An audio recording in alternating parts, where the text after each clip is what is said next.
Rapaz, mas tô com uma vontade de estudar. Não acredito! Vai chover!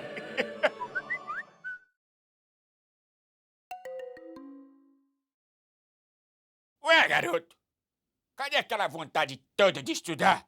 Tô resistindo, não me entrego assim tão fácil às tentações, tá bom? Ah, cancela a chuva! Cancela a chuva! Cancela tudo! Mas roda a vinheta!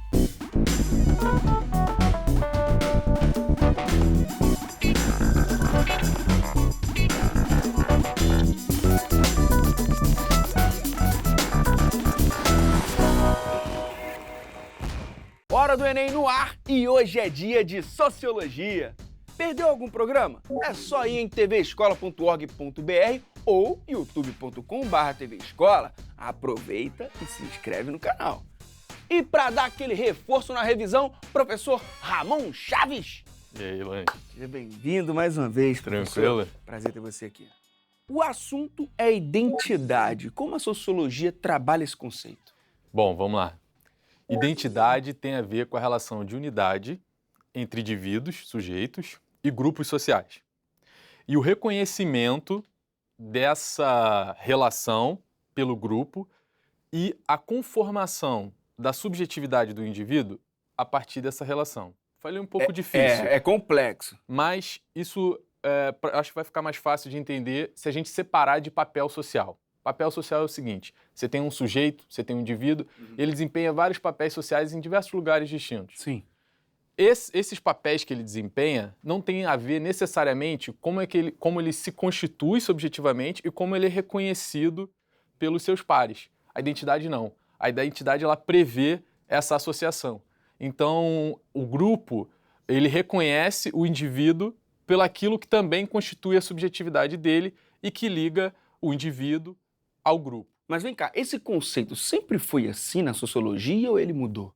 Identidade tem a ver, então, com essa relação que é muito cara para a sociologia entre grupos e indivíduos, tá?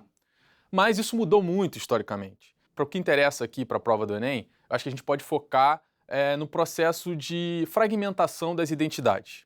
Porque, vamos pensar lá, no início do século XX, nós tínhamos identidades mais centradas, mais sólidas. E alguns elementos eram importantes para dar sustentação a essas identidades de indivíduos e grupos. Então, por exemplo, uma consistência maior na ideia de nação, na ideia de Estado, na ideia de trabalho.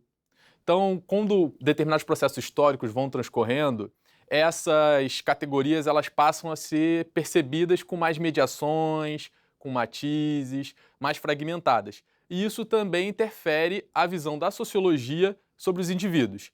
Então, antes você tinha uma identidade nacional muito forte, por exemplo, se a gente pensar a Europa, hoje a gente já consegue, olhando para lá, é difícil pensar numa coisa fechada, Tipo, que unidade, caracterize... né? Exatamente. A gente vê fragmentações. A mesma coisa se a gente pensa para o protagonismo, por exemplo, que a identidade ganhou para o movimento negro, Sim. ou para as mulheres, em relação ao feminismo especialmente. Então, essas questões elas são importantes para a gente entender como é que a identidade mudou ao longo do tempo. E passou a ser muito mais tematizada pela sociologia e também pelas outras áreas da humanidade. Pois é, e a matriz de ciências humanas dedica uma competência inteirinha só para esse assunto, só para esse tema. Bora dar uma olhada? Bora. Tá aí, ó. Compreender os elementos culturais que constituem as identidades. E aí, professor, o que significa isso? Traduz aí. A gente já falou de cultura em outros programas e eu aconselho os candidatos a darem uma olhada lá para entender melhor do que a gente vai falar aqui. Mas o que é importante é o seguinte: sob esse ponto de vista, identidade tem muito a ver também com diversidade. Vamos lá, se a cultura, como a sociedade, ela já não é vista de uma forma sólida, fechada, unitária, Homogênea, talvez. homogênea, boa palavra, a gente precisa pensar a diversidade a partir das identidades e as identidades compondo um caleidoscópio, digamos assim, da diversidade, né? Muito bem. Então, sob esse ponto de vista, é importante considerar a identidade como um exercício de colocar em perspectiva documentos, tradições de grupos sociais, de povos, ou distantes historicamente, ou distantes socialmente. Nos ajuda a entender também como, dentro de uma mesma sociedade ou de uma mesma cultura, grupos sociais vão ler, interpretar e conceber a mesma questão, o mesmo fato, de maneira completamente distinta. Nos ajuda a entender também como é que a memória social é um elemento fundamental para a produção de identidade. E compreender processos históricos que levam à produção, reprodução e transformação de manifestações culturais. Então, por exemplo, um tema que a gente já falou aqui, patrimônios culturais. Isso tem tudo a ver com memória, tem tudo a ver com manifestação cultural. E, de alguma forma, também tem a ver com identidade, com diversidade. Então, essas são questões que vão estar presentes necessariamente, sob as formas, né, cada uma especificamente, mas vão estar presentes na prova do Enem. Então, merece a atenção dos candidatos. Bom, já que você tocou na prova do Enem, bora ver como tudo isso que a gente conversou tem a ver com a questão? Vamos lá.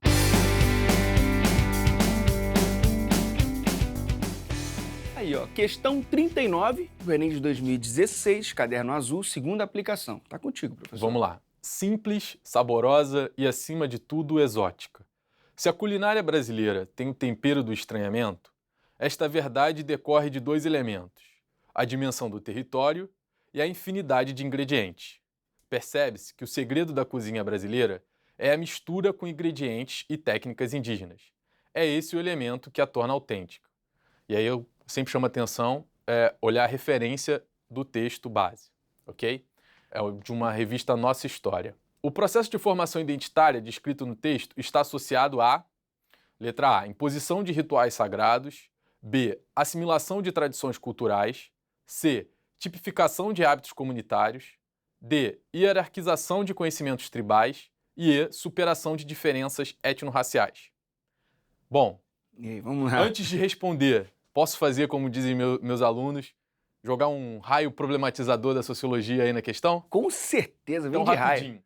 Eu acho que essa é a grande vantagem da sociologia. A gente questiona as nossas próprias formulações. Então, vamos lá.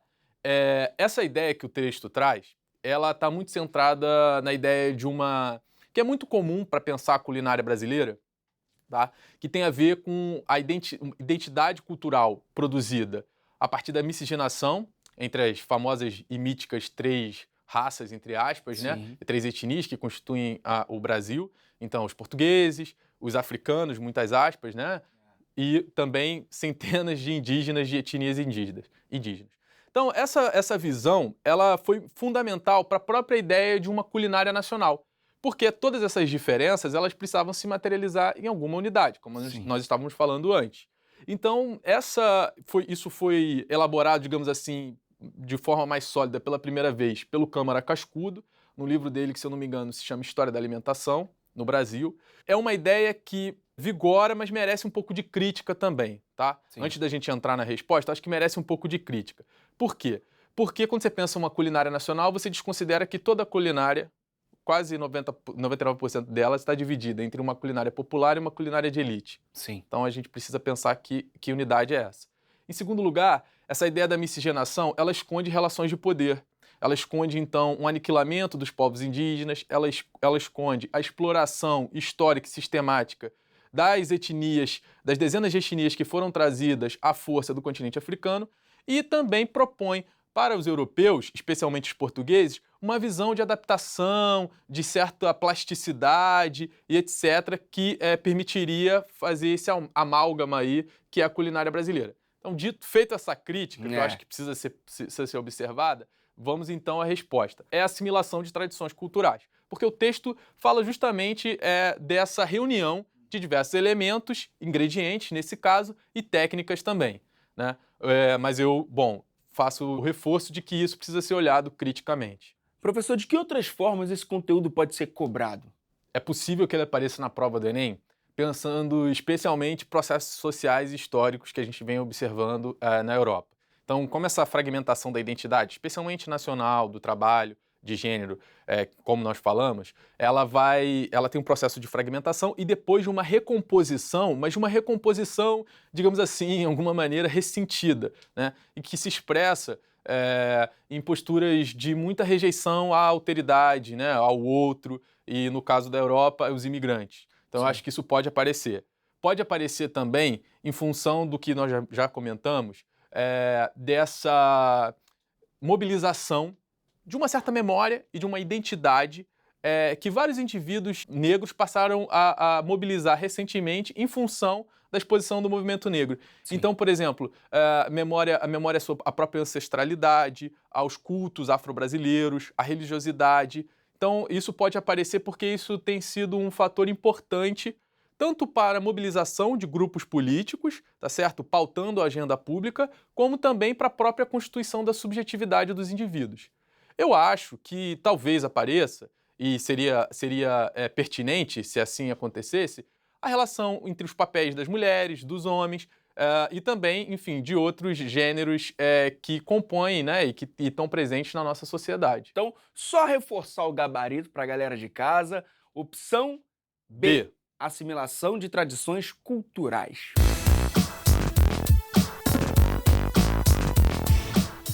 Para quem quer se aprofundar nesse assunto, onde busca informação? Nessa altura do campeonato, não sei se ler um livro é o melhor dos mundos, assim, para preparação para o vestibular. Eu acho que tem muitas discussões ocorrendo. Se você jogar no YouTube, na internet, você vai ver também programas como Hora do Enem, enfim, outras pessoas que também estão divulgando esse tipo de conhecimento.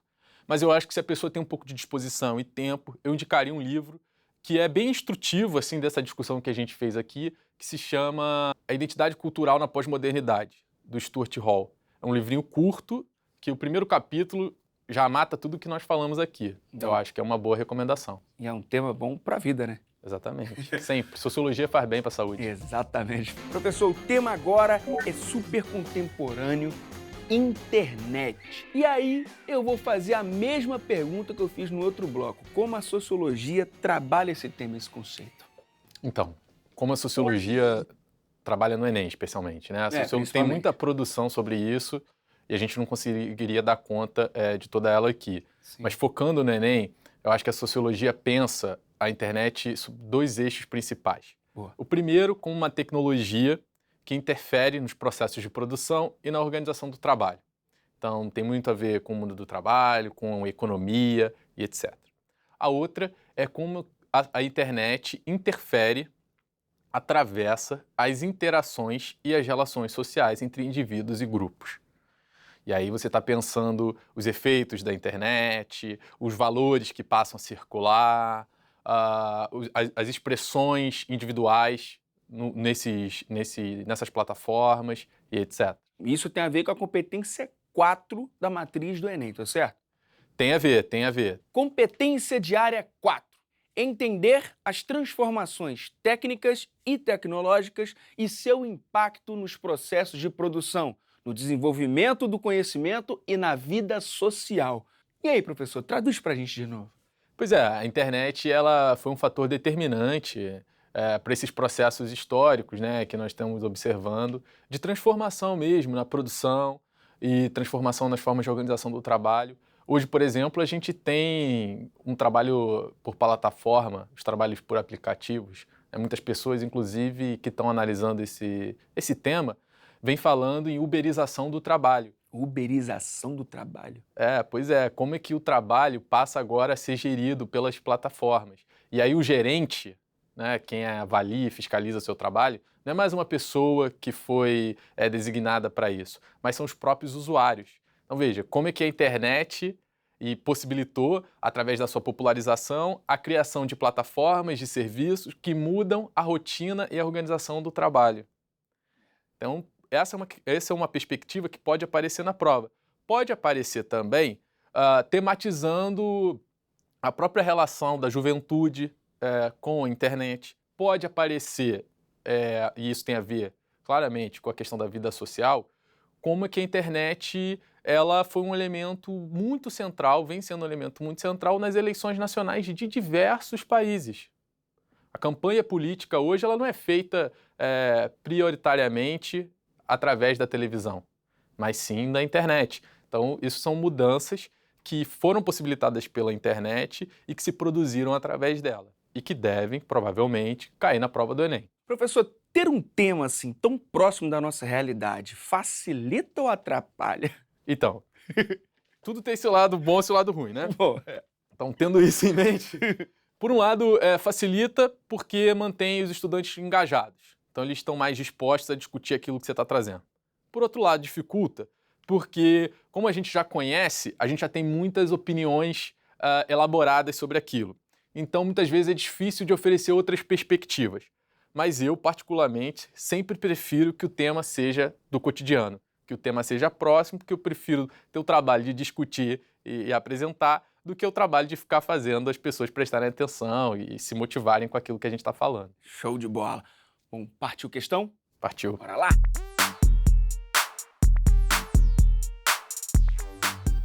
Questão 25 do Enem de 2013, caderno azul, primeira aplicação. E aí, professor, já tem ali uma charge, um quadrinho? Tem um quadrinho, Vida Social Sem Internet, ProBlogger, o blogueiro profissional. Você está no Orkut? Estou. E no MSN, MySpace e Facebook? Em todos. Até no Twitter? Claro. Você está em tantos lugares, por isso raramente te vejo no mundo real. A charge revela uma crítica aos meios de comunicação, especialmente à internet. Por quê? E aí vem as opções. Questiona a integração das pessoas nas redes virtuais de relacionamento. Considera as relações sociais como menos importantes que as virtuais. Enaltece a pretensão do homem de estar em todos os lugares ao mesmo tempo. Descreve com precisão as sociedades humanas no mundo globalizado.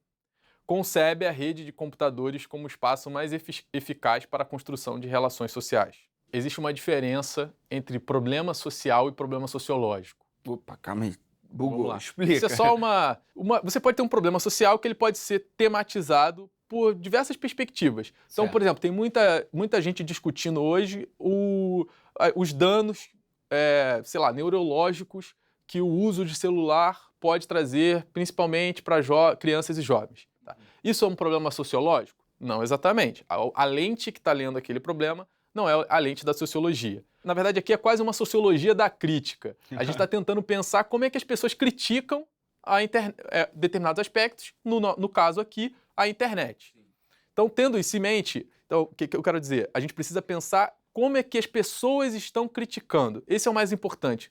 Não importa tanto aqui se você concorda ou não com a crítica, tá certo? É mais uma análise do que uma decisão de dizer se é certo ou errado e etc. Certo. A resposta correta é a letra A, questiona a integração das pessoas nas redes virtuais de relacionamento.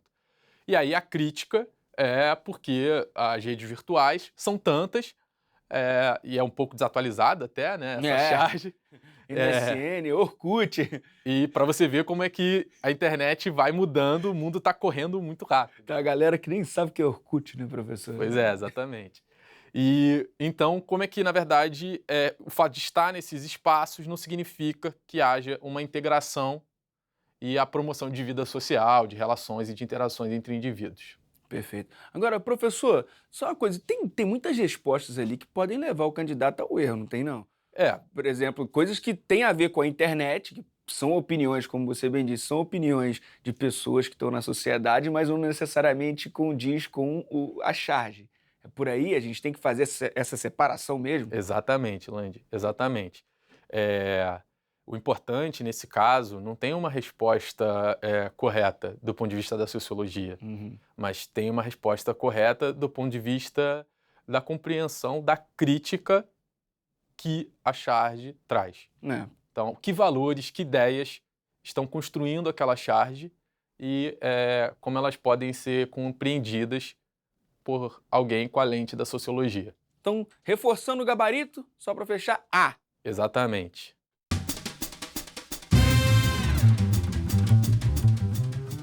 Professor, quais autores que estão trabalhando esse assunto a galera precisa ficar ligada?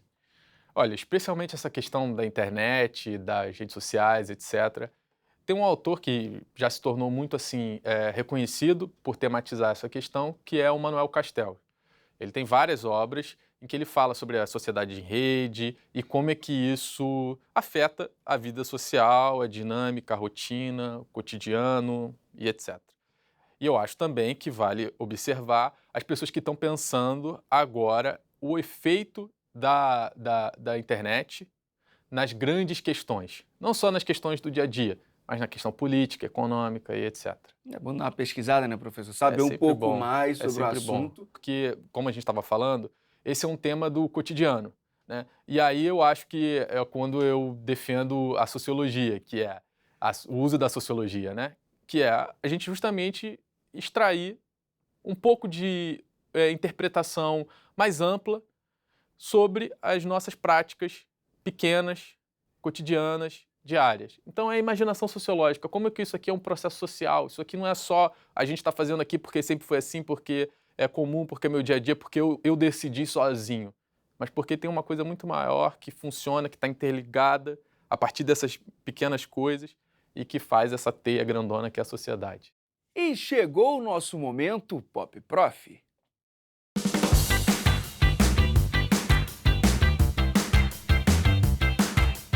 Professor, bora fazer uma gastronomia sociológica?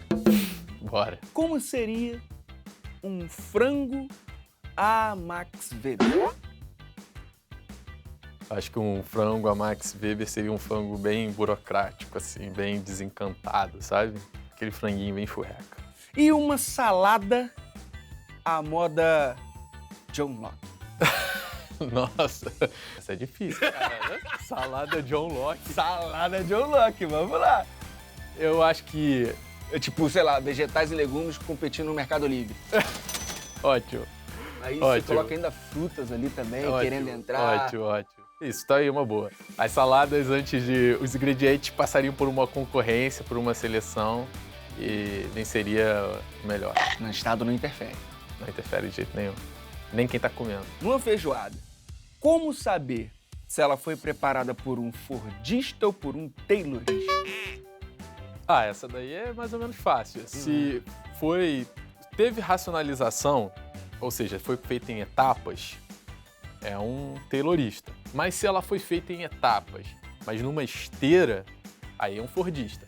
Agora, posso acrescentar o seguinte, se ela não exatamente foi feita em etapas, com cada trabalhador fazendo uma parte da feijoada, mas ela foi feita numa célula, com vários trabalhadores fazendo várias coisas distintas, aí ela seria uma feijoada toyotista. Bom, num jantarzinho em família, quais seriam os principais hobbies do Thomas Hobbes?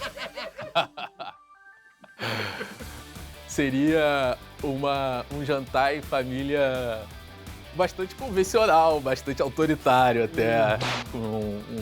Criar ordem para tudo, por exemplo. Seria bem centralizado na mão de uma liderança. Que não necessariamente seria o próprio Hobbes. Não, pode ser, imagino que sim, né? Imagino que sim, o Hobbes sendo um homem, talvez numa família convencional, acho que sim. Primeiro a comer, primeiro a levantar da mesa. E em nome de uma suposta segurança, para que as pessoas não se ataquem ali na hora de pegar o que eles querem comer, e elas abririam mão das suas liberdades. Então o Hobbes serviria o prato de cada um. Acho que pode ser por aí. Ele serviria? Será que ele nessa posição serviria também? Ele com certeza decidiria que cada um ia comer, a ordem e etc. E esse foi Ramon Chaves do nosso momento Pop Prof. Bom, então a galera que quer saber um pouco mais sobre internet, entra na internet? Olha, é muito mais fácil entrar na internet. Vai na biblioteca. Boa. Vai numa biblioteca, Manuel Castel vai ter várias obras dele, já escreveu, enfim, tem livro dos anos 90, etc. Vai ser fácil de achar. Melhor ainda, né? Professor, muito obrigado mesmo pelo bate-papo. Imagina. Volte sempre que quiser e puder. Obrigado a A gente está vocês. aqui esperando você. Valeu? Valeu. Isso aí. Hora do Enem fica por aqui, então até a próxima. Chaves. Tchá, tchá. Rá, tchá. Só aguardando, ok? Vou lá, hein?